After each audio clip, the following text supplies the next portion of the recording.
information. We all have access to it, and some want to control it. The internet gave us access to information, and he who controls the information will control the people. So the situation about Dragon Age Veilguard and the review codes. Cyberpunk 2077 all over again.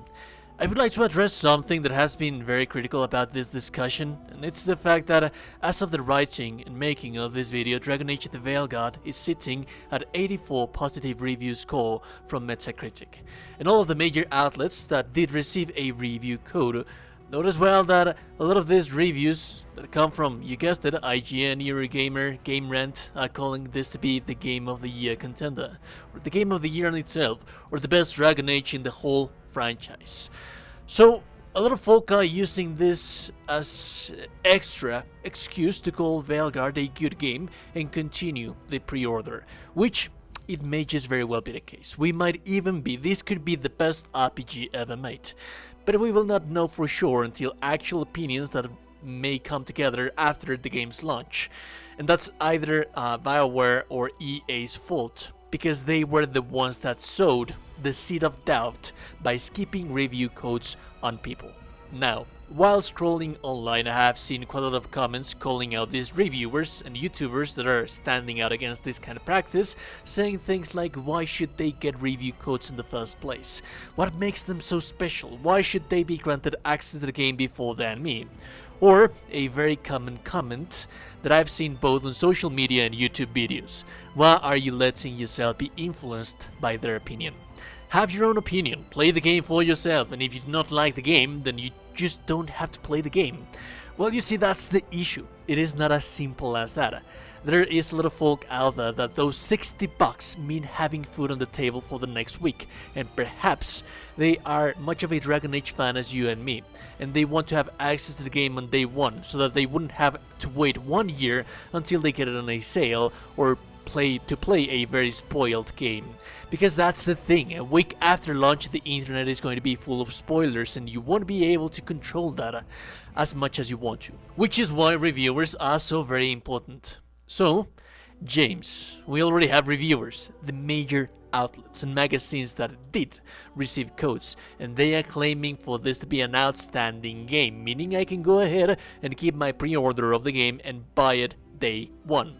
I'm not saying that you cannot rely on major outlets and magazines for information, but if you bear with me here, I will share some information that it might be useful to you, with my experience having worked in that field for several years now. To start, I worked at a newspaper. As a matter of fact, this channel started as a portfolio that I could add to my resume for applying for work positions in magazines and major outlets. While working on the newspaper, I would often, and well, not often, but always, I would have to be ready for the orders that came from the editor or the senior editor. Every article that I wrote, published, had to go first through them and their orders from the clients. So often they would tell me to write things that I didn't want to write, but you know, it was just my job. I was just following commands. I'll give you an example. A new restaurant opened up in town and they paid the newspaper to write an article for that, for exposure, a positive one at that. But I never tried such restaurant, never have I smelled the food in it. And still, I'm told to write an article telling people to go try the food there because it's really good. Sometimes, believe it or not, it's not even the company's fault. You might be working at a very integral and transparent company, but every major organization is about to have lots of folk that think differently, and often having more power tends to make people not be that much in control of themselves anymore.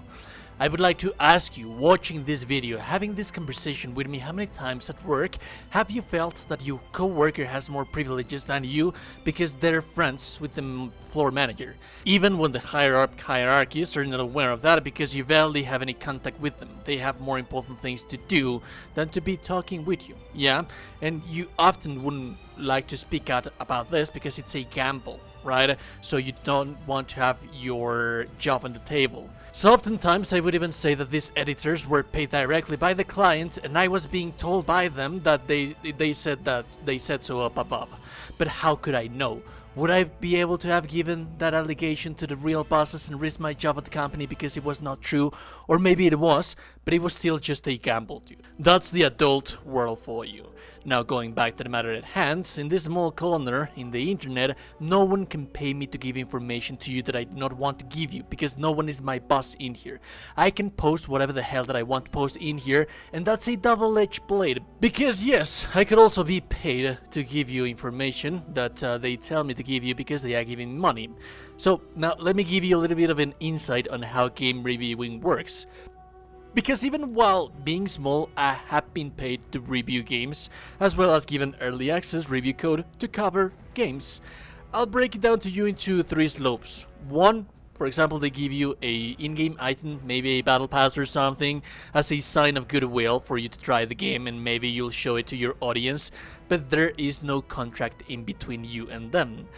Then you have the review early access code that is under embargo NDA, and you have to sign a contract that you're allowed to decide whether or not, because of the conditions that you are giving or not. Often they send you a PDF document with known bugs, performance issues, all of the stuff that devs are planning to address in a day 1 patch. But they would also have instructions on what they want for you to say. Rare, but it can happen, or things that you're not allowed to show as it happened. For example, with Cyberpunk 2077, where they didn't allow you to use your own footage, and people were still giving the reviews out there. A lot of reviewers declined that because, then again, that's shady. Having control of your content, that's always a bad sign. And then there's the paid or sponsored reviews. Those have to be announced, and the client embargo PDF and terms and conditions are a little bit more strict, because they're basically paying you to speak good of the game. More often than not, you are going to recognize this because YouTube is going to have a label for sponsored video, and YouTube legally requires for you to call them out, meaning that at that time you know that we were paid, or somewhat paid us, to somewhat show you the content that we are showing you right there. Hiding that fact is somewhat illegal. You could get in trouble if you do that. Although it's very difficult for YouTube to prove that fact, so lots of grays and shades in here. I could sit down in here and talk about that stuff here forever, but for the sake of your time, let's just proceed. So I'm going to share one of my experiences with you. There was this time that I got a sponsor offer from a very, very good game, and they essentially paid me to do a review of the game, and they would sponsor the video. They didn't send any instructions, they just gave me complete freedom to take the video in whatever route, form or shape I wanted, even though they were paying me to make that video. So as with many of my reviews, it was an honest one. Pointed the good things and the bad things, but since they were paying me for it, a draft needed to be sent prior to publishing the video, and there was that one very negative aspect that I called out and spoke about in the review, and the client did not like that. They told me that I had to scratch that completely from the video, which I did not consent to. My agents had to be involved, and luckily enough, they were willing to collaborate with me. They told me that it was an issue, a known issue that they were aware of, and that they were going to work on fixing it. So I said perhaps I could add a segment on the video saying that. Then when you saw the video and decided to purchase that product, that game, based on my critique, at the very least you would be aware of that. And they consented to it. Both parties agreed to it. That's how transparency works.